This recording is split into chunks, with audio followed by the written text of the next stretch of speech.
Olá, Boa Léo. noite, Baba. Boa noite. Namastê.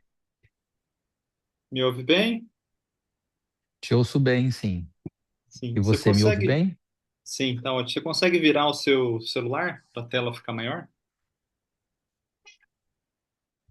Consigo. Preciso só de um movimento aqui. Peraí.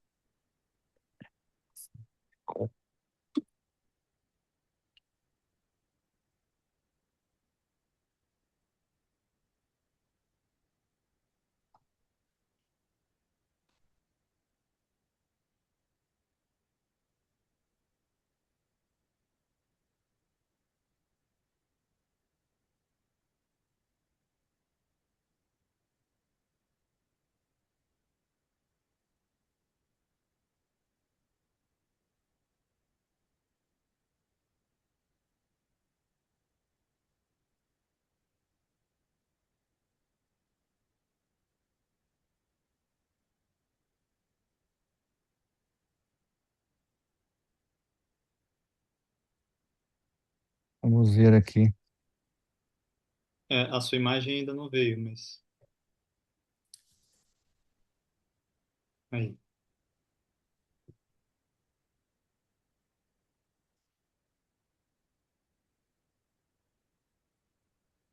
Melhor assim? Tá ótimo. Aumentar o volume também. Tá. Ok. Então vou começar cantando aqui um mantra. Tá. Om Shri Guru Bhyo Namaha Harihi Om Akandamandalakaram Vyaptam Yena Characharam Tatpadam Darshitam Yena Tasmai Shri Gurave Namaha Agyanantimirandasya Gyananjana Salakaya Chakshurum Militam Yena Tasmai Shri Gurave Namaha Akandananda Bodhaya Vishvasanta Paharine Satchitananda Rupaya Tasmai Shri Gurave Namaha Brahmanandam Paramasukadam Kevalangyanamurtim Dvandvatitam Gagana Sadrisham Tatuamasya Dilaksham Ekam Nityam Vimala Machalam Sarvadi Sakshi Bhutam Bhavatitam Trigunarahitam Sadgurum Tvanamami Sadgurum Tvanamami.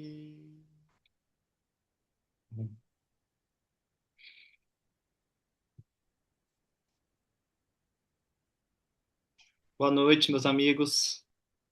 Alegria estar aqui compartilhando esse momento com vocês. Gratidão, gratidão a todos, gratidão, Baba, por esse presente.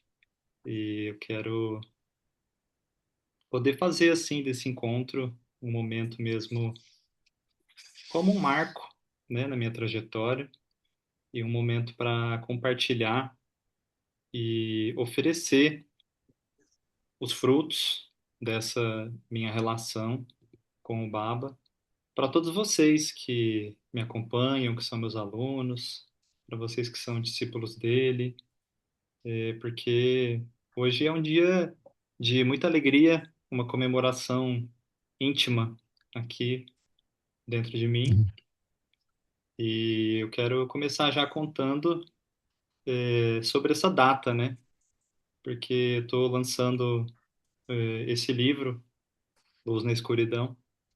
E tô assim, terminei ele lá em fevereiro, planejei, deve ficar pronto depois de entregar lá para a editora lá pelo meio do ano.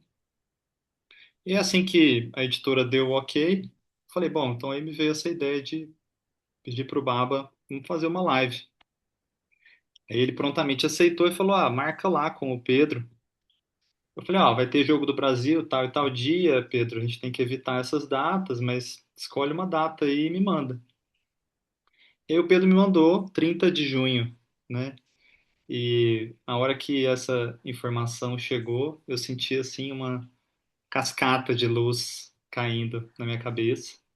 E foi uma sincronicidade muito potente, assim, né? Porque 30 de junho é a data da minha iniciação.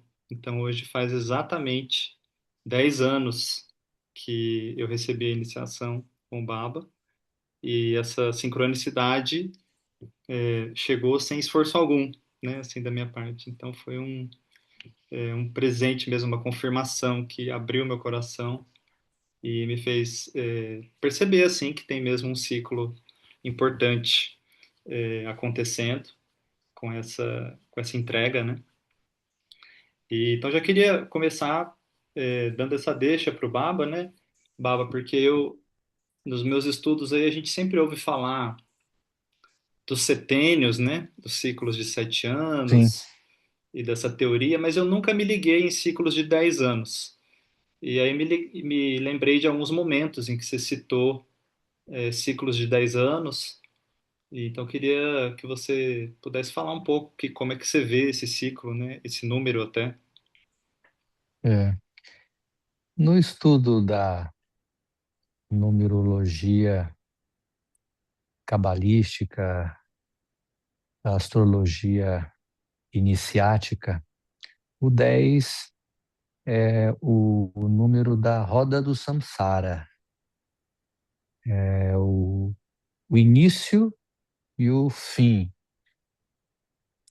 como naquele símbolo de uma cobra mordendo o próprio rabo, que é o símbolo da morte e do renascimento. É uma volta completa no mundo, no samsara, no mundo dos fenômenos, no mundo da dualidade. E quando termina esse ciclo, então existe a possibilidade de iniciar um novo ciclo, porém num outro estágio. Nunca se repete a mesma jornada, por mais que se caminhe pela mesma estrada, se tem a chance de olhar por outros ângulos e obter novos aprendizados. Então, sincronisticamente, aconteceu realmente de estarmos celebrando o aniversário da sua iniciação, o lançamento desse livro, que é o símbolo, né, do fechamento de um ciclo importante de estudos, um ciclo iniciático, porque a iniciação espiritual, ela também se desenvolve em ciclos. A cada ciclo de 7 ou de 10 ou de 12 acontecem fenômenos internos muito profundos de desconstrução e de construção de estruturas psíquicas, emocionais. Temos a chance, de abrir portais internos de entendimento. Então, veja que durante esses 10 anos, você viveu muitas diferentes transformações, grandes estudos, desconstruções e construções também, né? Que acredito que tenha sido marcado até pelos livros que você publicou que são é, uma forma, né, de retratar essas experiências, esses estudos, esses movimentos iniciáticos que se deu desde que você é, recebeu o seu mantra, né, e vem aí se purificando, vem aí se lembrando da sua natureza divina, se lembrando de Deus, né? Sim. É legal, você falando me lembra também da carta 10, né, do tarô. Não tinha pensado nisso, que é a roda da vida, né? E aquele dia Sim, da iniciação, então, 2016, você falou, né, para o nosso grupo, algo que eu não sei se você fala em toda a iniciação, algo que me marcou muito, né, que me impactou essa frase, e você disse assim: eu vou levar vocês até a fonte da sua queda. E essa frase, ela entrou em sim, mim quando você disse, e eu senti medo, né? Porque eu falei, ixi, agora eu acho que eu vou para um lugar que eu desconheço, né? E essa própria expressão queda também me provocou de querer ir pesquisar, né? O que que é a queda espiritual e como, inclusive, o guia retrata, porque ele usa essa expressão, né? Então, hoje eu queria contar aqui, compartilhar com vocês um pouco dessa trajetória, o que que acontece, né, em 10 anos de discipulado, como que essa relação guru-discípulo amadureceu e deu frutos, né, no meu caso, as fases, momentos decisivos, até poder chegar hoje nesse livro chamado Luz na Escuridão, que traz, então, que representa um fruto, né, dessa relação. Então, Baba, quando eu te conheci, eu logo me dei conta da experiência no cardíaco. Então, eu vivi com você uma experiência nova. Eu não sabia que havia isso de abrir o coração. Então, eu vivia com o coração fechado, mas nem sabia que ele estava fechado. Vivia, embora já fosse até, né, do meio sim, terapêutico, mas a experiência mesmo de ter o coração aberto, ela aconteceu com você. E os primeiros anos do no nosso encontro, internamente, eu sinto que foi como um acende e apaga e um abre e fecha, porque eu experimentava essa alegria de olhar para o seu retrato e meu coração desabrochar, e também experimentava a tristeza do meu coração fechar, sem eu saber como ele se fechou e o que fazer para ele abrir de novo, né? Então, eram momentos de fricção em que eu pensava, mas será que aquilo lá então era uma ilusão? E esse fechamento aqui é porque eu caí na real? Como que eu faço para produzir aquilo de novo? Eu quero essa história do coração aberto, né? Eu quero poder saborear isso. Eu quero poder viver com o coração aberto, porque não tem nada mais gostoso, né? Essa era a minha experiência. Mas o tempo foi passando e essa experiência do coração aberto me mostrou que eu não conhecia o amor. Então eu não sabia o que era amar. Eu achava que eu amava a Flávia, eu achava que eu amava quando eu usava essa palavra, mas com a experiência do coração aberto com você, eu vi que na verdade eu abria meu coração para as pessoas em alguns momentos, desde que elas atendessem o que eu queria, e que o meu coração se fechava quando eu não era atendido. E aí eu me dei conta de que isso não era amor, né? Me dei conta de que eu estava completamente refém desse sistema de se você me agrada e me atende, eu até te ofereço alguma atenção e energia. E se você não me atende, eu te puno com o meu coração fechado, com a minha falta de atenção, com uma certa frieza, com o desprezo. E me ver refém desse jeito de funcionar, que até então era normal, começou a me incomodar, né? Eu comecei a sentir isso como um corpo estranho, né? Comecei a ficar incomodado com isso. Falei, pô, mas que miséria, né? Que miséria viver assim. Eu ouço lá o Prembaba me falando sobre o amor, sobre deixar o outro livre para não te amar. E aí, quando eu vou viver a minha vida, eu só encontrava esse movimento em mim. Então, esse foi um momento de lucidez, mas de escuridão, porque me vi tão refém que eu não sabia então se eu teria essa habilidade, assim, né? Essa capacidade. E aí teve algum momento que você respondeu uma carta minha, né? E você disse assim: você é capaz de um amor infinito, você é capaz de uma bondade infinita. Você ainda não conhece isso, mas você é. E essa frase sua criou uma fé em mim. Falei, não, então eu vou atrás disso, né? Eu quero conhecer essa fonte. E esse foi o ponto de trabalho inicial, né? Quando eu te conheci. Principalmente no relacionamento amoroso, né? No casamento, que em 2016 eu me iniciei e me casei, né? Então, recebi duas iniciações, né? E aí no meu estudo, eu fui entender que isso era a luxúria, né?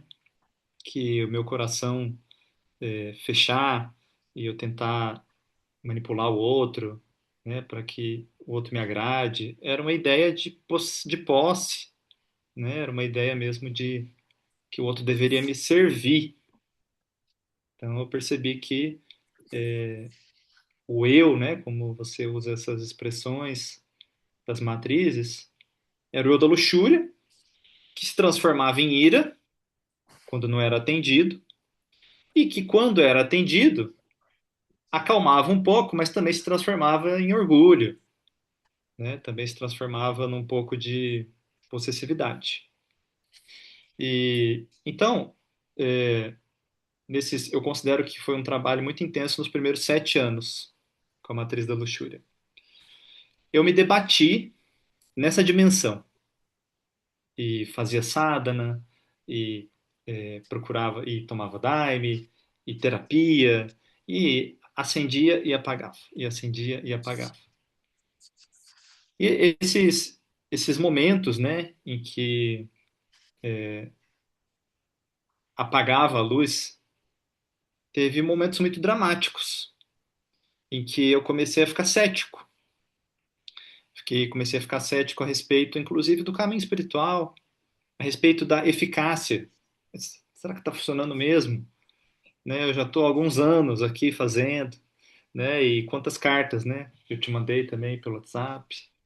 E esse momento do vale do ceticismo foi aí algo que eu não posso deixar de falar hoje, né? Porque eu queria que você comentasse sobre os testes e provações, né?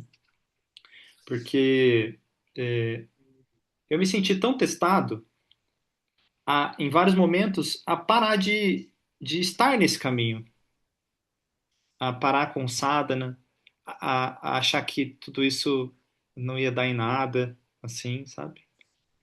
E algo em mim me manteve ali no fio, né, do sadhana e acreditando e de vez em quando tinha um retiro e algo que trazia muita energia, né? E aí vem aquela abertura e depois fecha de novo. E aí eu comecei então a entrar num outro estudo de livro mesmo, né? Porque eu sou muito ligado nos livros, que é essa ideia de provação, né? De estar sendo provado. E o que que é exatamente, né? Uma provação? Então eu me conectei com uma história bíblica de Jó, né? Veio uma aula, né? Sobre isso, veio um conhecimento que começou a me trazer clareza. E teve também um momento em que você me falou essa palavra, né? Você falou assim, ó, você está passando por uma grande provação. E Bom, chegou um momento em que eu percebi que os apertos diminuíram e junto com isso veio um fruto, né, que foi o primeiro livro. Foi um ciclo de 7 anos. Então a Flávia engravidou e durante a gravidez dela, a gestação, eu escrevi o livro Dos Inimigos do Amor, que você assinou o prefácio. E hoje não me sinto assim em provação, né, severa nem nada, não me sinto naquele lugar, mas relembro, né, daquela escuridão e daqueles momentos difíceis assim de atravessar numa certa aridez. Parece até que toda a ajuda espiritual some e eu não conseguia mais me conectar com a luz assim. Então eu queria que você comentasse um pouco a sua visão e talvez até comentar lá atrás, né, dentro do seu caminho como Sim. Maharaj, como que você viveu suas provações, né?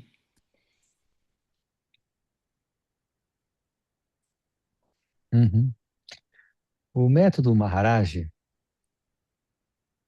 é muito simples. Ele fala de você se render ao amor, de abrir o coração e de seguir o coração. Ele sempre lembrava de que o coração conhece o caminho e que devemos, para isso, ouvir o coração e mantê-lo aberto. Mas ele realmente não dizia quão difícil era sustentar o coração aberto, porque isso fazia parte do processo iniciático, fazia parte desse movimento de encontro com a verdade.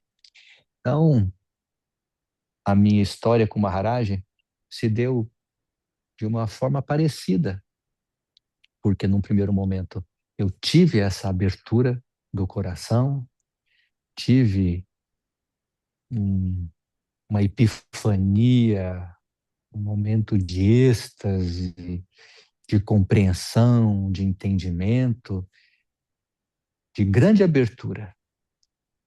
Mas depois houve um fechamento também. Entrei também num vale de ceticismo, a ponto de passar pelo altar e era como se eu quisesse fugir da imagem do Maharaj, do meu guru, né? Da foto dele que estava ali no meu altar. E eu fui aos poucos percebendo que tinha uma parte em mim que resistia àquele ensinamento tão simples, que era entregar, que era sustentar o coração aberto. Eu fui aos poucos identificando que tinha uma parte em mim que era muito obstinada em querer fazer as coisas do jeito dela. Né? Tinha uma parte que resistia.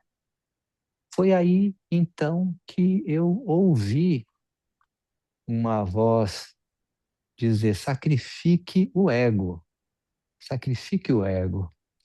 E com isso, eu pude compreender que aquela parte em mim que resistia ao fluxo do amor era um ego obstinado que queria fazer as coisas do jeito dele, do jeito dele, e não aceitava o fluxo, não aceitava a natureza das coisas.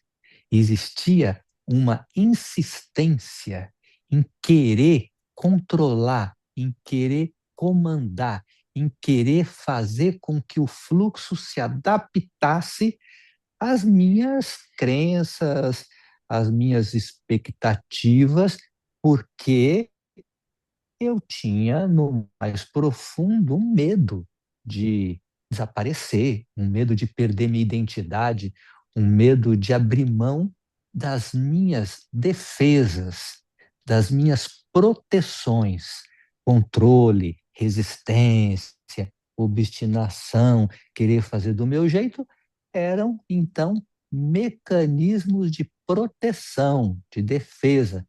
E eu fui percebendo isso, fui descobrindo isso. Sempre que eu tinha oportunidade de me conectar um pouquinho com o Maharaj, me sentava na varanda dele e fazia japa, repetia o mantra que ele havia me dado, eu entrava num fluxo de compreensão muito grande. E ali eu ia, então, podendo fazer as conexões e compreender o jogo que estava se dando. E pude, então, confirmar com ele. Sempre que eu tinha a oportunidade de ir lá confirmar com ele, eu confirmava. E ele sempre, na sua iluminada simplicidade, sempre apontando a direção do meu eu verdadeiro. Então, ele era uma manifestação da Vedanta. Ele era a Vedanta encarnada. Não dava nenhuma atenção para a ilusão, nenhuma atenção para qualquer identificação com a mente. Ele sempre me trazia para o meu eu verdadeiro, sempre me trazia para o meu eu maior, né? E sempre me lembrando que qualquer coisa diferente disso era uma ilusão, era um sonho, né? E trazendo sempre para a verdade do amor, para a verdade da entrega, para a verdade do eu superior no comando da personalidade, né? E até que, em dado momento, que foi no ápice, talvez, de um grande sofrimento por ter me esquecido mais uma vez desse ensinamento tão simples de que somos, sim, manifestações divinas, de que somos o amor, de que somos o perdão, né? É, foi quando ali, sentado na beira da ganga, eu pedi, né, de verdade por uma libertação desse sofrimento de forma definitiva, né, que eu pudesse ter uma passagem só de ida para o céu e não uma passagem de ida e volta. Eu queria poder sustentar essa abertura do coração, poder sustentar esse êxtase, poder sustentar essa lembrança da verdade em mim, né? E foi aí que eu tive, né, uma grande revelação que me fez compreender que todas as dificuldades que eu havia enfrentado até ali, todos os esquecimentos da minha natureza, eram provações e provações barra purificação, porque precisamos compreender que essas provações são formas de purificar o ego dos condicionamentos profundos, é uma forma de purificar o mau karma que nos impede de lembrar da nossa verdadeira natureza. Então, as fricções, elas, elas são nos dadas por Deus também. Então, Deus nos dá os desafios para que possamos justamente atravessá-los e, através da travessia, poder lembrar e sustentar a lembrança. E, e foi aí que eu sinto que pude atravessar uma prova importante, né? Que fez com que eu, então, terminasse um ciclo da minha iniciação, e foi quando ele, meu guru, me, me lembrou do meu propósito e, e me colocou no caminho do Karma Yoga me colocou no serviço, né? Então, depois aí de um tempo triturando o meu ego, Sim. passando por severas purificações, ou seja, por grandes provações, né? Provação de fé, de amor, onde eu fui mesmo testado né, nos filigramas mesmo, é que me foi revelado esse meu propósito e fui colocado no caminho, nesse caminho de doação, nesse caminho de serviço, que é um outro Uhum. tipo de yoga, né? O yoga do serviço, o yoga da ação desinteressada, foi quando eu pude compreender que o que me segurava no mais profundo, que me impedia de sustentar a lembrança de mim, era um egoísmo, era um egoísmo barra narcisismo, uma identificação com o meu falso eu que queria de alguma maneira ainda obter algum retorno pela ação e não queria Uhum. se entregar para esse serviço desinteressado, para esse amor incondicional, amar a todos, servir a todos. E era isso que a minha iniciação estava fazendo comigo, estava me levando para esse lugar, né, de amar a todos, de servir a todos. E requer mesmo um sacrifício do ego, requer uma anulação do falso eu, das vontades pessoais. Então, toda a Uhum. purificação é para poder nos humildificar, é para poder fazer com que a gente se entregue para esse serviço desinteressado, para essa prática de karma yoga dentro Uhum. dessa nossa tradição. É assim que acontece. A iniciação é uma ativação dessa consciência maior em nós, que começa a se expandir, começa a crescer e vai nos lavando e vai nos purificando. E quanto mais a gente resiste, mais a gente sofre, mais vem, mais vem turbulência, mais vem dificuldades e todas as turbulências, todas as dificuldades, todos os desafios é o nosso ego obstinado querendo fazer do jeito dele. Uhum. É disso que se trata. É disso que se trata. E a iniciação vai te levar a essa purificação. É como se estivesse levando esse ego obstinado para a forca. Ele vai ter a cabeça cortada, né?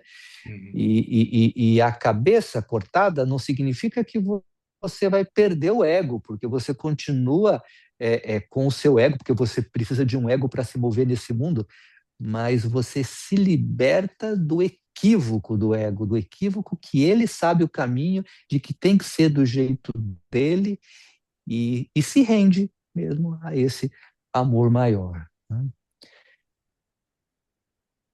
É assim que foi para mim, e é assim que eu vejo acontecer com aqueles que, que estão aprendendo comigo, né? Então eu disse para você, eu vejo que o mantra que eu estou lidando vai te levar até a fonte da sua queda. O que Uhum. significa isso? Eu, eu, eu, eu vejo, Léo, que, que nós, ao encarnarmos aqui, neste plano dimensional, nós nos esquecemos da nossa natureza divina. Uhum. Nós caímos no sonho da dualidade, Uhum. que é permeada por desejos, aversões, medos, esperanças, né? Dia, noite, pai, mãe, feminino, masculino, né? E nós sempre dentro desse cabo de força, aonde somos levados a desenvolver mecanismos de proteção para lidar com a dor dessa atualidade, para lidar com a dor uhum, dessa divisão dentro de nós. Essa divisão machuca. E os principais mecanismos de proteção é luxúria, é, é obstinação, é orgulho, é o egoísmo.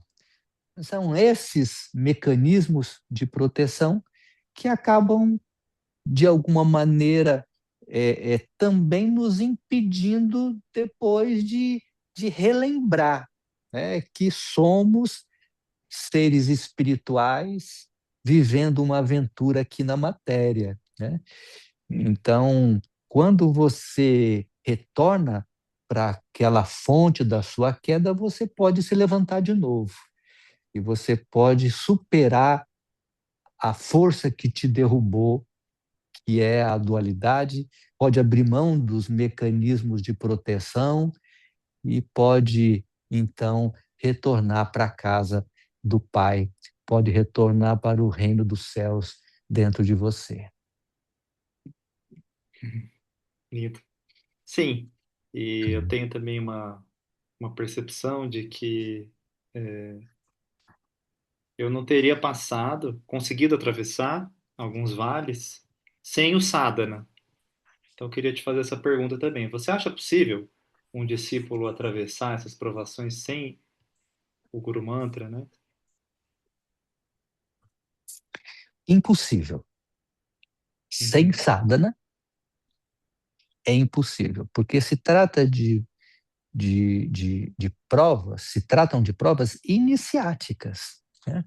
E o que vai te possibilitar realmente se purificar e se lembrar da sua natureza divina é o sadhana,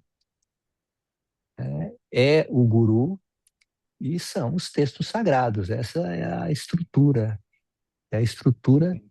do caminho, Uhum, a estrutura do caminho. Sadhana, e por sadhana, além do seu japa, além da repetição de um mantra que foi lhe dado pelo guru, tem também o serviço, o karma uhum, yoga, que é fundamental, é também uma outra dimensão do sadhana, né? O estudo dos textos sagrados, do conhecimento, que é fundamental, e a conexão do guru com o guru, né? A uhum, conexão que muitas vezes se manifesta até na forma de seva, guru seva, que é uhum. uma potente sadhana, uma potente Sim, sadhana. Então, esses três aspectos é o que possibilita com que você atravesse as provações. sim. Sim, eu também acompanhando, né, como terapeuta, algumas pessoas, eu vi pessoas que não conseguiram atravessar, né, que acabaram saindo assim, né, do caminho, desistiram, sei lá, outro ciclo de vida. E eu, por um tempo eu me perguntei assim, né, o que realmente foi essencial. E eu vi isso, né, que realmente sem o Guru Mantra não teria conseguido, teria sido tragado pela, pelas coisas Sim. da matéria, né? Pelas coisas do mundo e pelo negativismo também. E aí eu Você vê, você queria trabalha também com. pode Desculpa, pode falar. completar sua pergunta aí, eu sigo. Mas você Não, trabalha também, né, com psicologia, trabalha com uhum, patchwork, trabalha com esse processo psicoespiritual, né, uhum, de, que nos leva a conhecer as partes da personalidade que estão machucadas, que jogam contra a luz dentro de nós mesmos, né? O sabotador da felicidade e etc. Né? E nesse trabalho tão profundo, ou seja, mesmo nesse método psicoespiritual que foi nos presenteado pelo guia, né, através da Eva Pierracos, que é um método fabuloso mesmo. Em dado momento, ele fala: olha, você consegue caminhar é, até um certo estágio, né, no nível do ego. Chega um momento que, se não houver uma intervenção divina, que se você não se render para uma prática espiritual, se você não fizer uso da oração para invocar os poderes de Deus em você, você não consegue completar essa transição, essa transformação, né? Uhum. Então, perceba que mesmo dentro de um trabalho psicoemocional autêntico, em algum momento ele vai também esbarrar no espiritual. Ele vai te levar para o espiritual. Sim, sim. É, é isso. Parecia nesses momentos em que o meu orgulho estava sendo massacrado, que era quase como se eu estivesse sendo empurrado para o altar, né, para conseguir pedir por um poder superior essa ajuda.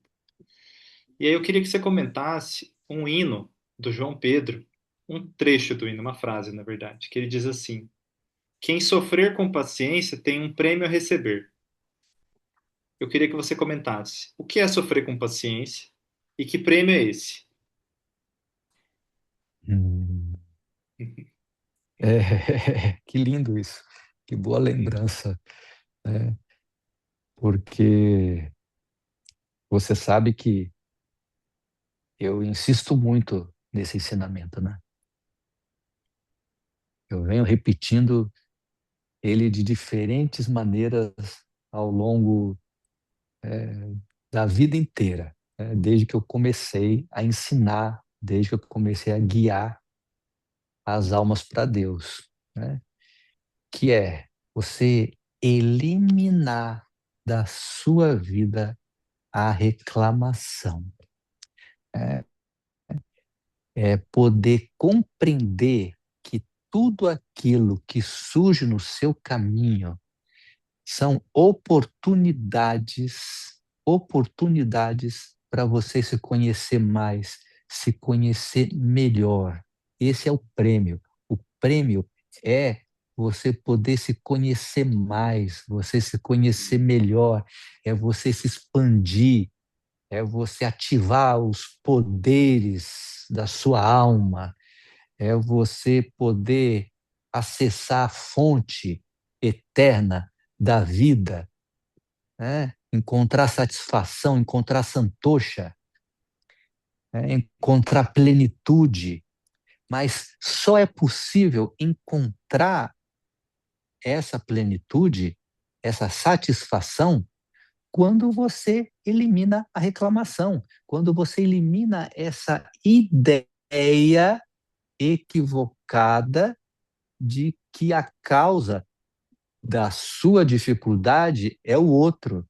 Quando você elimina definitivamente o jogo de acusações, se autorresponsabiliza definitivamente. Não é o outro, por mais Uhum. que o outro esteja errado, por mais que o outro esteja, sim, né, perdido e de alguma forma, lançando dardos inflamados na sua direção, Sim, mas isso é somente um equívoco e você não deve se distrair com o equívoco dos outros. Você deve, então, sofrer com paciência para que você receba o prêmio, né, da sua iluminação espiritual, para que você receba o prêmio da autossatisfação, para que você receba o prêmio da paz. sim. É isso. É, bom, eu queria ainda comentar que depois de ser atormentado, então, né, pelos demônios da luxúria, do orgulho e da ira, e me debater nisso tudo e me manter ali firme, chegou um momento em que a cena interior mudou e se essa paisagem fervente, né, desse inferno de ira e de acusação, saiu de cena e deu lugar para uma grande carência. Eu senti como era profundo o meu desejo de ser amado, mas muito profundo, assim, um lugar dentro de mim que eu quero ser amado a qualquer custo e eu quero que uma mulher me ame por inteiro, por completo. Eu quero me sentir amado e desejado por completo por uma mulher. Eu entrei nessa dimensão, né, do meu psiquismo. E eu acho que eu fiquei aí quase um ano sentindo isso profundamente e percebendo o quanto eu era carente perto das mulheres, né? O quanto eu queria a atenção, a gracinha delas e que olhe para mim, né? E comecei a observar isso em mim, né? Essa vigilância, assim, será que elas estão olhando para mim? Será que eu sou amado? E foi aí, a partir desse lugar do reconhecimento dessa carência muito profunda que a história começou a mudar assim dentro de mim, porque aí eu comecei a experimentar momentos em que eu queria muito ser amado e em outros momentos eu tinha vislumbre da minha fonte de amor e eu achava que aquele desejo não precisava mais ser satisfeito, né? Então aí eu comecei a ver que tinha uma outra dimensão assim dentro de mim, que então talvez eu não precisasse de ser amado, de ser olhado, de ser reconhecido a todo custo pelas mulheres ao meu redor. E aí isso começou a inaugurar uma consciência de um preenchimento de dentro para fora em mim. E eu comecei a ver que eu estava preenchido de Uhum, amor, não porque alguém estava me amando, ou porque a Flávia estava me correspondendo de alguma maneira, mas simplesmente porque essa fonte jorra, né? Simplesmente porque essa fonte é gratuita, né? Porque essa fonte é o que eu sou de verdade, é a minha natureza mais profunda, né? E aí eu comecei a ficar centrado nessa experiência. Essa experiência começou a me gerar um sabor nossa, que gostoso ficar aqui, né? Sentindo esse amor e saboreando ele. E aí ele foi se tornando uma realidade mais palpável, né? Assim, na minha vida. uhum, E junto com essa experiência, Baba, começou a vir um desencantamento pelo mundo. Em que sentido? Sentir esse amor no coração é tão bom que qualquer outra coisa do mundo pode até ser legal, mas é pálido diante dessa luz, né? Qualquer outra coisa, qualquer outra experiência, ela vai me trazer uma alegria que eu posso desfrutar, mas que é uma alegria aí passageira e tal, que essa daqui é a que vem do meu coração, é a que realmente vale a pena, sabe? E foi a partir dessa vivência, né, dessa percepção, dessa nova realidade que começou a se ancorar em mim. Essa é recente, né? Foi principalmente pouco antes ali de você me dar o novo mantra, então talvez há uns 2 anos comecei a vislumbrar isso. E eu comecei a ver que eu fiquei mais sossegado comigo mesmo, né? Comecei a ficar menos desejoso de coisas, de movimentos para fora. Comecei a realmente me interessar em ficar comigo. E aí abriu-se então uma, uma nova experiência. Porque veja, nesses 10 anos com você, que eu te conheci em 2015, né? A iniciação foi em 2016. Fazer o japa para mim, tranquilo. Ah, 1 hora, 40 minutos, sei lá. Mas adorava fazer e tal. Mas aí na hora de fazer o silêncio, eu achava chato. Eu queria sair correndo, eu me incomodava, eu quero olhar para o relógio, que hora que vai acabar o silêncio, eu não quero ficar no silêncio, né? Mas o japa, que era um esforço, que era ali uma repetição, tal e tal, o yogi, faço, faço, faço, faço, faço. E aí chegou um ponto de ruptura, em que o silêncio, ele se abriu como se fosse um corredor, em que, não, vem cá, vem conhecer o silêncio. Aí me viu assim, não, fica quieto um pouco. Eu falei, não, mas eu não gosto de fazer silêncio. Não, mas fica quieto. Eu entrei nesse silêncio esse silêncio preenchido, né, por esse amor, e relaxei no silêncio. Senti as minhas energias se autorregulando nesse silêncio. Meu Deus, que delícia esse silêncio, né? Quantos retiros de silêncio eu fiz com o Baba e fui atormentado ali porque eu não conseguia ficar, né? Eu queria mesmo sair correndo. E aí que eu comecei a ver, então, uma parte em mim que estava sempre fugindo, fugindo do agora, fugindo do presente, fugindo da sensação do agora. E aí essa parte que começou a cair, né? Me sinto nessa parte agora, em que parece que um movimento de busca, uma ânsia, tinha uma ânsia assim Perfeito. que estava fazendo, vai, procura ali, lê aquele livro, recebe esse amor aqui e tem aquela experiência ali. Essa ânsia ela se acalmou, né? E aí me abriu uma nova Uhum. dimensão do sadhana, em que o silêncio passou a ser algo palpável, quase como se ele se impusesse na minha mente. Então, Certo. eu queria que Perfeito. você comentasse um pouco dessa parte. Sim, você está descrevendo o caminho iniciático, né? Então, as práticas, quer seja a repetição de um mantra ou cultivo do silêncio, são códigos de conexão com algo que transcende o ego, né? Com um poder maior que a gente pode chamar de diferentes maneiras, né?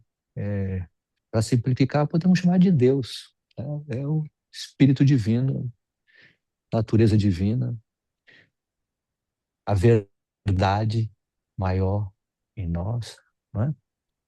E que, quando você inicia, então, conforme eu já disse anteriormente, ele vai te colocar numa lavanderia kármica, um processo de purificação, que é também um processo de doutrinação de entidades que carregamos, de complexos autônomos. Então, de todos esses que você citou, da ira, da obstinação, você deve ter compreendido que a luxúria era o principal, né? Era o guardião principal, era o protetor principal, que guardava um, um, um buraco emocional, guardava uma carência afetiva muito grande, que era a causa do seu sofrimento e a causa de você estar andando em círculos e e preso aos desejos e à possessividade, ao controle, à insegurança, medo, culpa e todo o, o cenário infernal. Não é? E quando você pôde entrar em contato com isso, né, sem fugir, você conseguiu transmutar, transformou ali a carência, em, em preenchimento, em temperança, você percebeu que realmente era uma ilusão. Você acreditar que você precisava daquele amor vindo de fora para Isso. poder se sentir feliz, para poder se sentir atendido, porque na verdade a fonte desse amor estava dentro de você, só que estava, Uhum. né, por detrás, por debaixo da carência que gritava, que fazia escândalo, que esperneava, né? E aí quando você conseguiu atravessar, você encontrou essa fonte, esse tesouro dentro de você, né? E aí pôde então silenciar, porque o que te fazia fugir do silêncio eram esses mecanismos de defesa, era justamente ali a luxúria querendo continuar no controle da operação da sua vida, querendo controlar sua mente, querendo controlar seus sentidos, querendo controlar, né, o seu aparelho, o seu aparato e, consequentemente, a sua vida, porque ela se nutre, porque estamos falando de entidades, de complexos autônomos que quer continuar vivo e que para viver precisa de energia. E da onde é que vem a energia? Das emoções negativas que essa entidade cria, né? Então, é um círculo vicioso. Por isso que eu digo que Uhum. a doutrinação ela faz parte desse processo de purificação, é ensinar essas entidades, reeducá-las, né, a, a tirar energia, né, da fonte e não dos outros. E com isso ela vai se transformando em luz, quando realmente esse escuro interno se ilumina. E aí você pode relaxar na presença, você pode relaxar no silêncio. E aí você vai perceber que o silêncio é realmente é, é fonte de êxtase. É fonte de êxtase, é fonte de prazer, é onde você se autorregula, é onde você se nutre, é onde você se reabastece, é onde realmente você encontra as respostas para suas perguntas mais profundas, é, é onde está realmente a, a fonte da vida. Sim, sim. E esse, tudo isso, né, culminou com uma viagem para a Índia sozinho, né, que eu fiz ano passado, em que eu fui no Sai Baba, depois fui no Ramana, você sugeriu, e terminei lá em Rishikesh. E quando eu fui para lá, eu ainda não tinha acessado esse silêncio, né? Embora que lá em Arunachala eu senti um puxão desse silêncio. Eu senti que Sim, ele existia ali, né? Algo me puxou assim.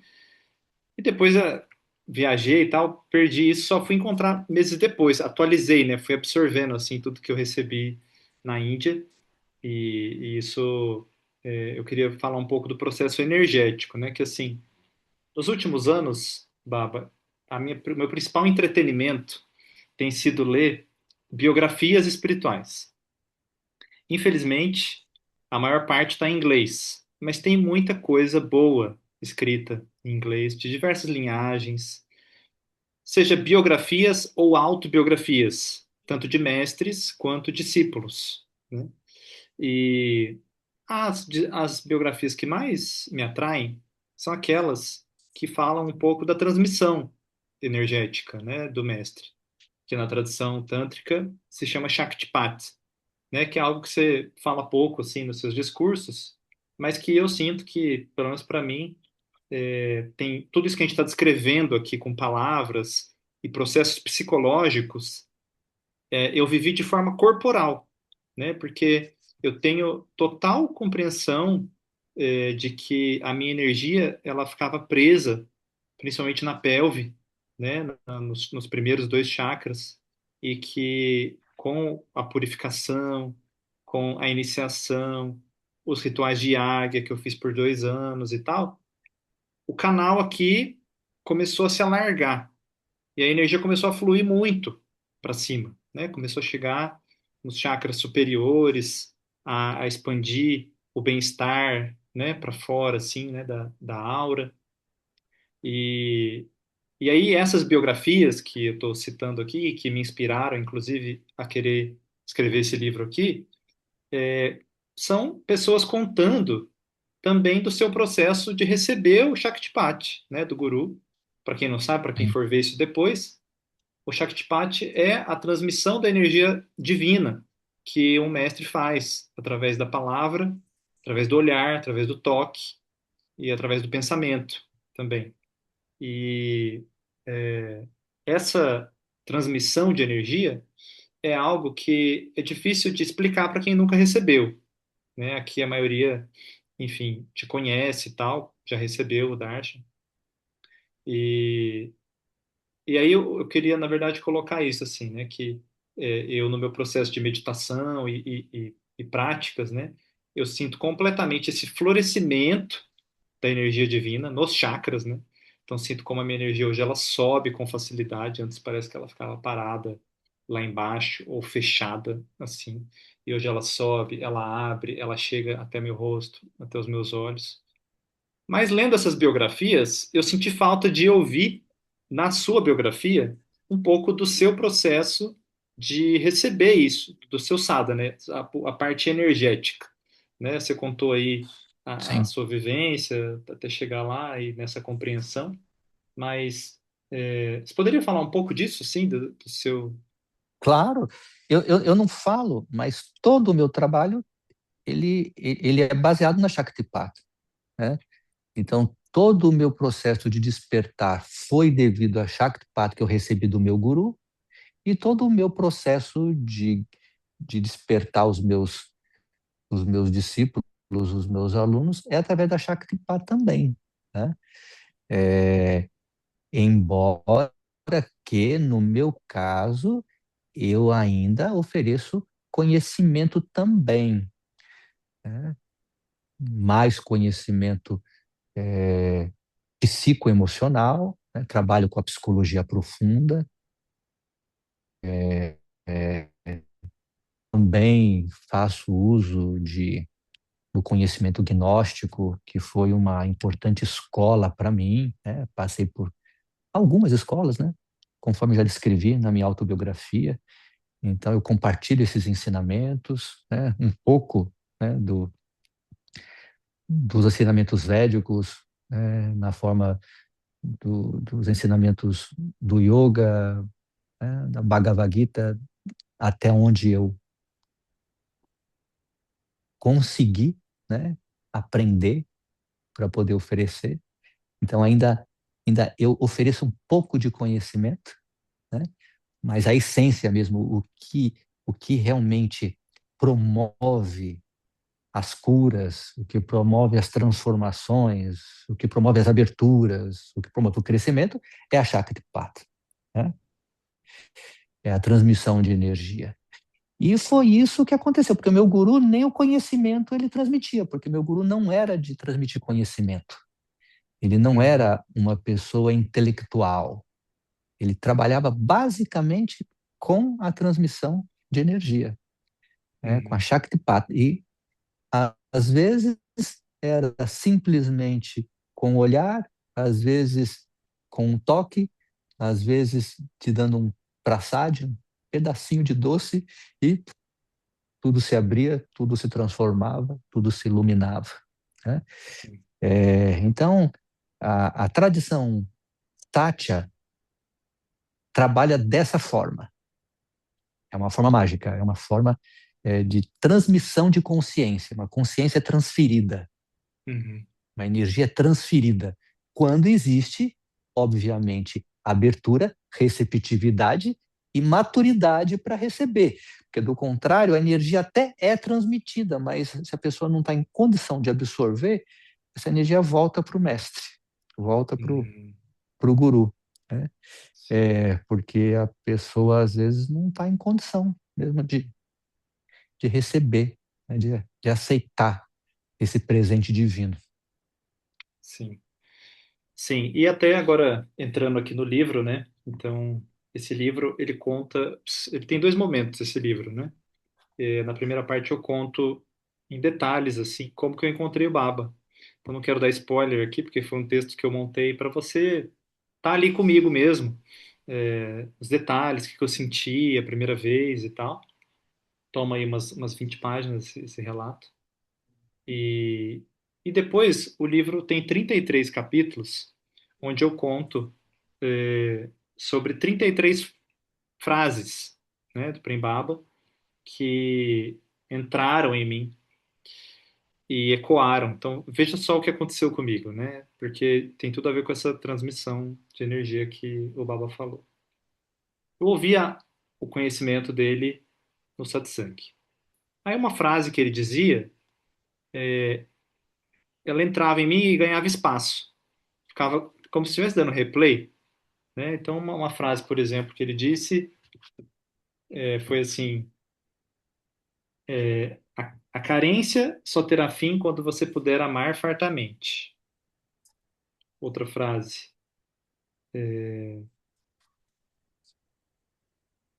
qual que era mesmo? Essa escola esse planeta é uma escola para aprender a amar. Deus quer o que você não quer dar. Essas frases entravam em mim e depois eu ia lá para minha vida, né? E eu via que essa frase voltava num determinado momento, sei lá, se eu estava num conflito, se eu estava pensando sobre algo, ela voltava, ela se presentificava na minha mente, essa frase, e ela era como que uma chave para aquela situação, né? Então, o ensinamento que você transmitia, Baba, através da palavra, mas que vem carregada de Shakti, né? Ela criou raízes em mim, porque aí eu como que pegava aquilo e colocava à prova, né? Falei assim, será que isso aqui é verdade mesmo? Né? Já que está voltando aqui, mas será que é verdade mesmo? Será que porque aí vinha uma, por exemplo, vinha uma crença do eu inferior, né? Ah, eu só vou ser feliz se o outro mudar, né? Por exemplo, né? Vinha isso. Aí vinha uma frase do Baba assim: não, a felicidade está dentro de você. Mas se a felicidade está dentro de mim, eu não preciso que o outro mude para eu ser feliz. Então, chocava, Uhum. né? Aí, o que o Certo. Baba falava chocava com o que estava dentro de mim. E aí esses ensinamentos dele, eles foram então sendo absorvidos pelo meu psiquismo, de tal forma que eles viraram algo sólido, algo que serve para mim como uma referência. Então, mas porque eu pus à prova. Então, eu recebi, aí aquele ensinamento dá uma balançada, mas será que é, será que não é? Acho que sim, acho que não, taranã.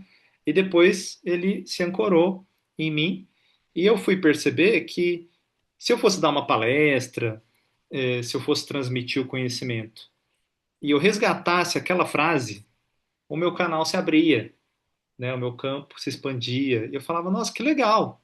Eu vou começar a pegar essas frases do Baba aqui, então, vai para escrever. E aí minha criatividade começou a fluir, né? Começou com três frases que o Govinda falou assim uma vez acho que foi num retiro que você deu, não sei. Ele falou assim, ó, Babaji resumiu em três frases. O homem faz plano, Deus dá risada, Deus quer o que você não quer dar, e esse mundo é muito bonito, mas cuidado que ele te pega, né? Aí o Govinda veio e me falou, o Uhum. resumo do Baba é isso. Aí eu fiquei com essas três frases. E em cima dessas três eu escrevi três textos, né? Sem a pretensão de escrever um livro ainda, né? Só escrevi lá, postei aqui no meu grupo, né? Fui assim. E aí disso começou a chegar as outras frases, né? E Sim. aí eu fiz uma lista dessas frases. Poderia ser muito mais, é que eu não quis deixar o livro grande, né? Então eu coloquei 33. E o que que eu fiz? Eu expandi essas frases, porque o Prem Baba fala numa linguagem bastante universal e para quem nunca estudou Vedanta ou mesmo a psicologia, não tem dimensão de tudo o que está embutido numa pequena frase, né? Sim. E uma ideia que eu tive quando eu escrevi esse livro foi chamar de os Sutras de Sri Prembaba. Mas eu falei, pensei, não, eu acho que é muito ousado usar essa palavra sutra, porque o sutra é mesmo um jeito, um tipo de texto curto, com frases curtas, feito principalmente por discípulos, né? Discípulos que guardam o conhecimento do mestre, né? Numa época que não tinha registro, não tinha câmera, não tinha gravador nem nada.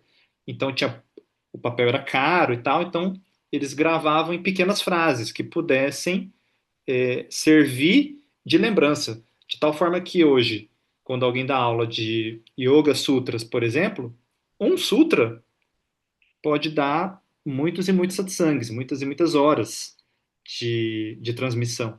Porque o sutra, ele é como um código que abre um portal de informações, né?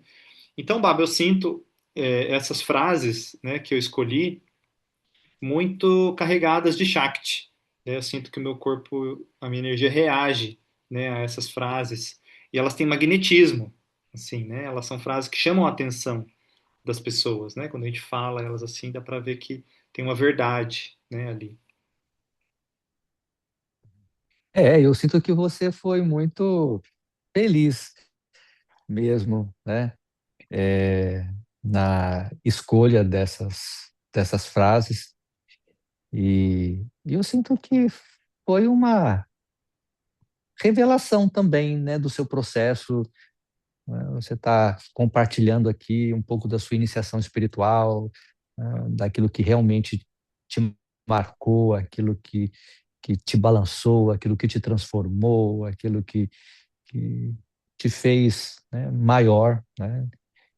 E eu gostei muito dessas lembranças aqui. Eu mesmo não lembrava dessas frases, uma ou outra que eu lembrava aqui, né? Mas Sim, muitas delas eu já não lembrava mais que havia dito. E eu estou olhando aqui, eu estou achando muito legal, realmente, né? Muito legal sim, mesmo porque que só. e fiquei feliz que alguém tenha feito isso, que alguém tenha feito esse registro, né? Porque isso está por aí, em algum registro, em alguma gravação, em algum vídeo, né? Mas ninguém teve esse trabalho de realmente compilar aí essas frases que estão cheias de Shakti, que são como sutras realmente. Muito legal. Sim, sim. E realmente, porque essa transmissão ela foi mudando, né? Ao longo desses anos de satsang. E tem muitas coisas que você Sim. falava lá atrás enfim, outros momentos, né? Mas a maioria delas realmente ficou gravada em mim, assim. Eu nem sei precisar aonde elas estão, né? Assim. Mas as que eu fiquei em dúvida eu até confirmei com você lá depois, né? E deixa eu ver aqui no nos meus tópicos. Eu queria ainda pedir para você comentar uma coisa que você falou poucas vezes e que também me conectou com o guia e também faz parte desse momento, assim, né? Então, o guia fala em algumas palestras que tem um equívoco na busca humana, que é Uhum, buscar a felicidade para fugir da infelicidade, né? E isso me uhum, casou com você contando que em algum momento ali, mais próximo da iluminação, você percebeu que a sua busca espiritual era para fugir do sofrimento, né? E que que tinha algo de falso nisso, né? A sua uhum. busca espiritual para com essa embutido essa fuga, né? E então eu estou Sim. percebendo um pouco isso quando eu te falei que dessa ânsia de buscar, né? Ela se acalmou em mim, que alguma coisa aqui que eu estava buscando era fuga, né? Então eu queria que você comentasse isso, de fazer sadhana para fugir do sofrimento, né? Teve um dia que você comentou assim, até um ponto da jornada você faz Guru Mantra para fugir da dor, né? E quando a gente não faz mais sadhana para fugir do sofrimento, Sim. então como que é isso? Aí você experiencia realmente a alegria divina, aí você se preenche, né? Porque o que você está relatando é o trabalho no nível do ego. E no nível do ego é assim, a gente procura a riqueza para fugir da pobreza, a gente procura a felicidade para fugir da tristeza, estamos sempre em fuga de algo que a gente precisa encarar, algo que a gente precisa conhecer dentro de nós, para que seja transmutado, para que seja transcendido. Essa é uma lei psíquica, é matemática psíquica. Não existe a possibilidade de acessar uma verdadeira prosperidade fugindo da pobreza, por exemplo, né? Você pode construir até um império, mas em algum momento esse império vai desabar para que você possa entrar em contato com o medo que você tem da pobreza. É, mesma coisa com relação à própria iluminação espiritual. O máximo que você consegue, né, criar, né, é uma máscara de espiritualidade para poder fugir das suas sombras. Então, as sombras precisam ser encaradas, precisam ser conhecidas para que Uhum. sejam de fato transmutadas. Porque a verdade nasce da plenitude e não da fuga de algo que nós estamos ali querendo evitar a todo custo.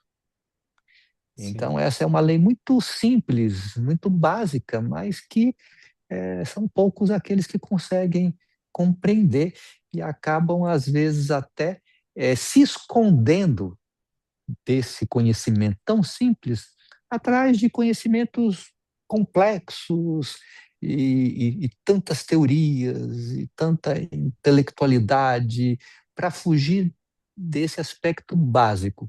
A perfeição divina só se manifesta quando conseguimos olhar, encarar e aceitar as nossas imperfeições sem querer estar acima delas, né? É aí que a gente abre espaço para a perfeição nos visitar. Ótimo. Maravilha, mestre. Então, eu quero te agradecer, assim, muito por cada momento aí que você segurou na minha mão, por cada resposta que você me deu, por tantos presentes, né? Porque hoje eu posso realmente dizer que você me deu muito mais do que eu queria, e isso é uma revelação também do caminho, né? Quanto mais eu me abro para o que você tem a oferecer, vem algo diverso e maior do que eu poderia imaginar. Então, quero dizer que eu estou a seu serviço e que eu acho que as palavras são pequenas para te agradecer, então eu quero te agradecer com um hino, né? E vou colocar aqui na voz da Lakshmi. E aí depois do hino se puder fechar com o mantra, pode ser? Bem, pode ser. Ok. Então eu vou tirar aqui seu áudio, tá? Momentaneamente.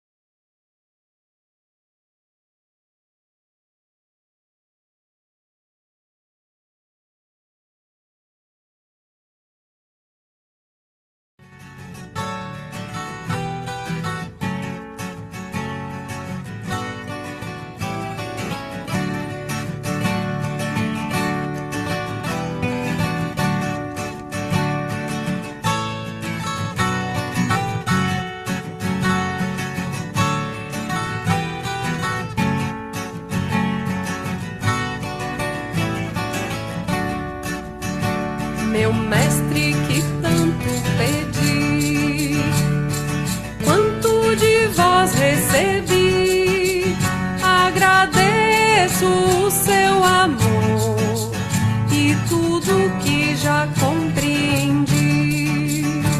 Meu mestre que tanto pedi, quanto de vós recebi, agradeço o seu amor e tudo que já compreendi.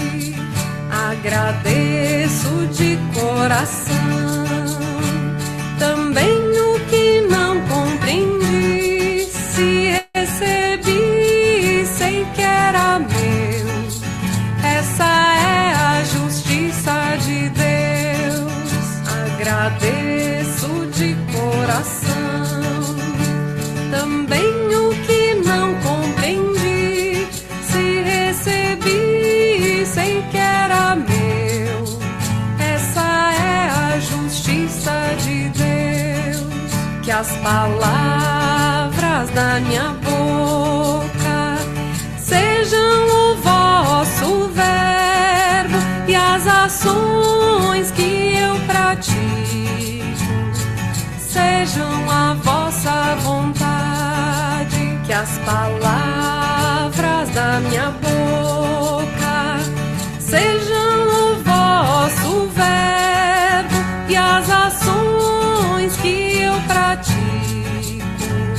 sejam a vossa vontade. Os primores do meu mestre abençoam o meu caminhar com o seu poder curador. O amor ele vem despertar. Os primores do meu mestre abençoam o meu caminhar com o seu poder curador. O amor ele vem despertar. O momento é de desapegar. O mestre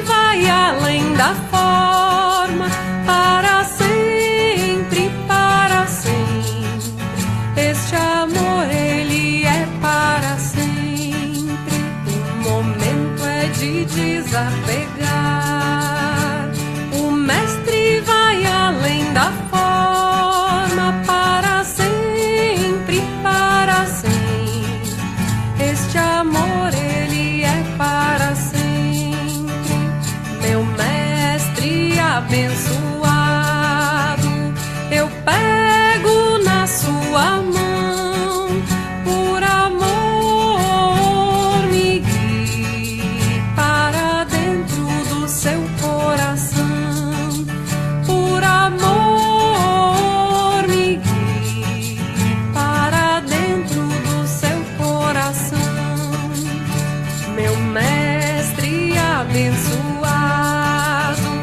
eu pego na sua mão, por amor me guie para dentro do seu coração, por amor me guie para dentro do seu coração.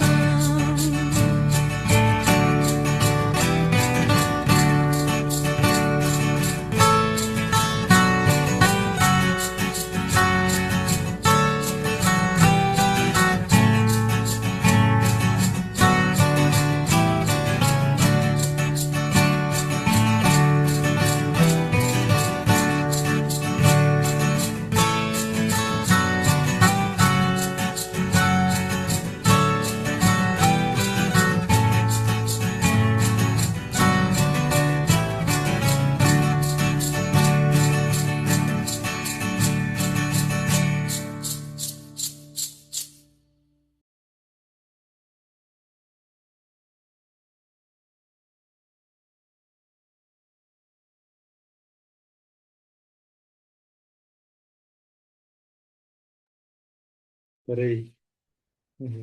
Clica aí para voltar a sessão. Isso, agora sim, né? Surdi, então, gratidão, que tudo isso, toda essa graça recebida possa ser transformada em serviço, em ofertar isso para o mundo, para quem precisar. Gratidão. Que assim seja. Eu também agradeço por ter me proporcionado a alegria de ver um aluno meu colocando em prática os meus ensinamentos. Isso me dá motivação, e dá sentido para a minha vida. Muito obrigado. Gratidão.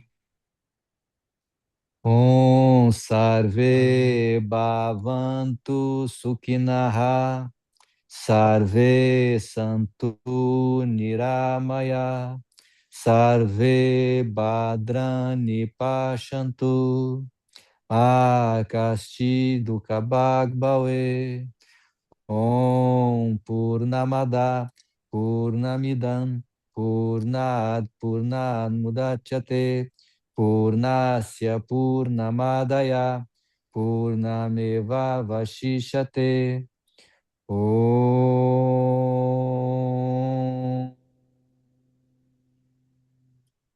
Shanti Shanti Shanti Paramatma ki Jai Ho Jai Ho, Sri Sachi Paramati Jai Ho Jai Jai Ho, Ho Jai Ho Jai Ho Mahaprabhu ki Jai Ho.